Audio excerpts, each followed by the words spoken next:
Hello guys, कैसे हैं आप? आशा है आप लोग बहुत ही अच्छे होंगे और अपनी लाइफ में मस्त होंगे। आज के इस वीडियो में हम कुछ बातों को शेयर करेंगे और ये बातें जो हैं, अगर इन बातों को हम फॉलो करेंगे ना, तो हमारी लाइफ में कभी भी आपस में तकरार या लड़ाई झगड़ा नहीं होगा। जैसे कि पति पत्नी में ना झगड़ा जब होता है ना, तो किन बातों को ध्यान में रखना चाहिए।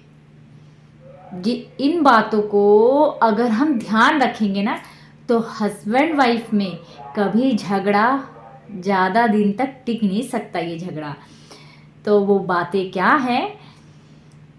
पहली बात जो है, जब भी आपकी लड़ाई झगड़ा हो तो कभी भी बिस्तर अलग ना करें। बहुत छोटी सी बात है। आप भी सोचेंगे क्यों, जब लड़ाई झगड़ा हुआ है तो हम तो साथ में रहेंगे ही नहीं, साथ में सोएंगे ही नहीं। अरे आप, मैं बिस्तर अलग ना करने की बात कर रही हूँ। एक बिस्तर पे सोइए आप लोग, चाहे भले नाक मुंह टेढ़े करके सोइए आप लोग, लेकिन सोना आपने एक बिस्तर पे ही है। और जो अगली बात है, बातचीत जो है ना, कभी बंद ना करें एक दूसरे से, वरना सुलह के सारे रास्ते जो है बंद हो जाते हैं। अगर हम आपस में बातचीत करना बंद कर देते हैं ना, तो बहुत मुश्किल है कि हस्बैंड वाइफ की सुलह हो जाए। ये सुलह जो है तभी हो सकती है जब आप बातचीत करना बंद नहीं करते हैं। और जो अगली बात है, क्रोध में कभी भी, गुस्से में कभी भी घर छोड़ने की धमकी बिल्कुल ना दें कि मैं आपका घर छोड़ दूंगी और मुझे नहीं रहना आपके घर में। इस तरीके की बात हम स्त्रियां कर देती हैं। लेकिन ध्यान रखिए, ये घर जो है ना आपका भी है, क्योंकि आप ऐसे ही नहीं आ गई हैं इस घर में। आप शादी करके आ रखी हैं बकायदा, और आपका अधिकार है इस घर पर। ये आपका भी घर है, ये बिल्कुल मत भूलिए। और हम यही सोचते हैं कि जैसे लड़ाई झगड़ा हो गया तो आपस में इतना मनमुटाव कर लेते हैं बढ़ा बढ़ा के, बल्कि इतनी बात होती नहीं है जितनी बात हम बढ़ा लेते हैं खुद अपने मन के अंदर। ये धारणा कि ये तो मुझे, ये इनका घर है, मैं क्यों रहूं, इस तरीके से बात। याद रखिए, आप भारत और पाकिस्तान तो बिल्कुल नहीं है। इसीलिए अपनी लड़ाई में एक दूसरे को भारत और पाकिस्तान बिल्कुल मत समझिए। आप दोनों पति पत्नी हैं और एक ही गाड़ी के दो पहिए हैं। आप एक पहिया निकलते ही अगले पहिए का वजूद खत्म हो जाता है। ये ध्यान रखिए, लड़ाई में भी ध्यान रखिए। और जो अगली बात है, घर वालों से कभी झगड़े के बारे में ना बताएं। चाहे जो वाइफ है वो अपने मायके में ना शेयर करें, और जो हस्बैंड है वो कभी अपनी फैमिली से शेयर ना करें। क्योंकि जो हस्बैंड वाइफ की बातें होती है ना, ये बढ़ती तभी हैं जब इन बातों में हम किसी तीसरे को इन्वॉल्व करते हैं, और फिर बढ़ा चढ़ा के लोग अपनी बताते हैं बातें कि नहीं, मैं तो पहले से ही, मैं तो तुझे पहले से समझाती थी, ये तो पहले से ही ऐसा है, लड़के की माँ कि ये तो पहले से ही ऐसी है, और इस तरीके की बात। तो आपकी कभी भी ना सुलह हो ही नहीं सकती है। जब हम तीसरे बंदे को ला देते हैं ना, तो कभी भी सुलह नहीं हो सकती है, और रिश्तों में खटास अगला डाल देता है ना चाहते हुए भी।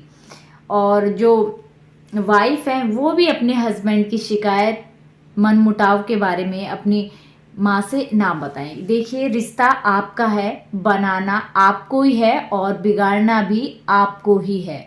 और जो भी होगा इसके जिम्मेदार जो होंगे वो आप ही होंगे। आप अपने रिश्ते को खराब करने की जिम्मेदारी दूसरों को नहीं दे सकते, क्योंकि आप हस्बैंड वाइफ हैं। अगर आपका रिश्ता कल को जाके खराब होता है तो इसकी जिम्मेदारी आपकी ही थी, निभाना आपको ही था, एक दूसरे को समझना भी आपको ही था। परिवार आपका है, जिम्मेदारी भी आपकी ही है। और इसलिए अपनी जिम्मेदारियों को समझें। और छोटी मोटी ये जो होती है नोकझोंक, ये हर हस्बैंड वाइफ के घर की यही कहानी है। स्पेशल घर आपका ही नहीं है, लेकिन हम जो करते हैं ना, हम बढ़ चढ़ के करते हैं। मैं घर छोड़ दूंगी, मैं ये कर दूंगी, तब इन्हें मज़ा चखाऊंगी, इनको पता चलेगा। कुछ ही नहीं, ये आपका घर है, आपको संभालना है, ये सोचना पड़ेगा। और जो और हस्बैंड को भी सोचना पड़ेगा। ऐसा नहीं है कि आपकी वाइफ है सिर्फ आपकी वाइफ ही सोचेगी, हस्बैंड को भी सोचना पड़ेगा कि आप उनकी जीवन संगिनी हो। और जो अगली बात है ना, चाहे झगड़ा कितना ही बड़ा हो जाए, हमेशा एक साथ बैठकर ही खाना खाएं। और झगड़ा हो जाने के बाद भी एक दूसरे की फिक्र मत करिए।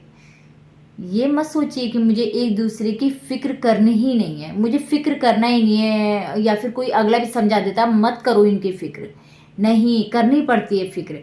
अब जैसे हस्बैंड हैं, वो अपनी ड्यूटी थोड़ी ना छोड़ देते हैं कि आपसे लड़ाई हो गई है मैं 4 दिन ऑफिस नहीं जाऊंगा, वो तो ऐसा नहीं करते हैं।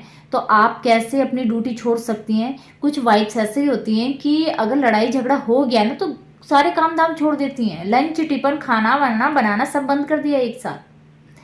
आपके हस्बैंड ने भी अपनी जिम्मेदारी नहीं छोड़ी है, तो आपका भी कोई राइट नहीं बनता कि आप अपनी जिम्मेदारियों से मुंह मोड़ लें। तो इसीलिए हस्बैंड वाइफ का जो है ना, अगर मनमुटाव चल रहा है तो आपस में ही सॉर्ट आउट करिए, लेकिन घर के माहौल को खराब मत करिए। बच्चे भी परेशान हो रहे हैं कि मम्मी खाना क्यों नहीं बना रही है, इनके आपस की बोलचाल बंद की वजह से हमारे घर का माहौल डिस्टर्ब हो गया। बच्चों की क्या गलती है? इसीलिए आपका आपस का लड़ाई है और आपस में ही सुलझाइए आप लोग, और बेहतर होगा कि अपने मनमुटाव को जाहिर करिए। जब हम अपने मनमुटाव को, अपनी गलतफहमियों को जाहिर करते हैं और मानते हैं कि हाँ मेरे से ये गलती हो गई है, तो मानना भी सीखिए। अगर आप नहीं मान रहे हैं, बहुत से लड़ाइयाँ पता है अधिकतर क्यों बढ़ जाती हैं? आज के ज़माने में रिश्तों में दरार यूं ही नहीं आती है। एक गलती करता रहता है, अगला टोकता रहता है, दूसरा मानता ही नहीं है कि मेरी गलती है। अगर आपसे कोई गलती हुई है तो सुधारिए और मानना सीखिए। अगर आप अपनी गलती को मान लेंगे तो कहीं आप छोटे नहीं हो जाएंगे, चाहे वो वाइफ हो चाहे वो हस्बैंड हो। अपनी गलतियों को मानना सीखिए और अपने आप को कंट्रोल कीजिए कि कम से कम गलतियां हों, गलतियों के आदी मत बनिए। और यही सारी चीज़ें हैं जो हम लड़ाई के दौरान हम भूल जाते हैं कि ये रिश्ता हमारा है, इसको सही करना भी हमारा ही फ़र्ज़ है।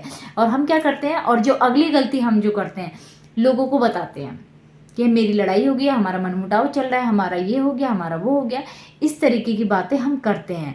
देखिए, आज नहीं तो कल हमारा रिश्ता सही ही हो जाएगा, लेकिन जिनकी नज़रों में हमने अपने हस्बैंड को गिरा दिया, या फिर जिनकी नज़रों में हमने अपनी वाइफ को गिरा रखा है, उनकी नज़रों में आप कभी उठ नहीं पाएंगे। इसीलिए हस्बैंड वाइफ जो है, एक दूसरे का सम्मान करिए और अपने मनमुटाव को तीसरे में जाकर इन्वॉल्व मत करिए। इसलिए आपका मनमुटाव है, आप अपने घर में ही बैठ के सॉर्ट आउट करिए, दूसरों को शेयर मत करिए, तभी आपका रिश्ता आगे चल सकता है।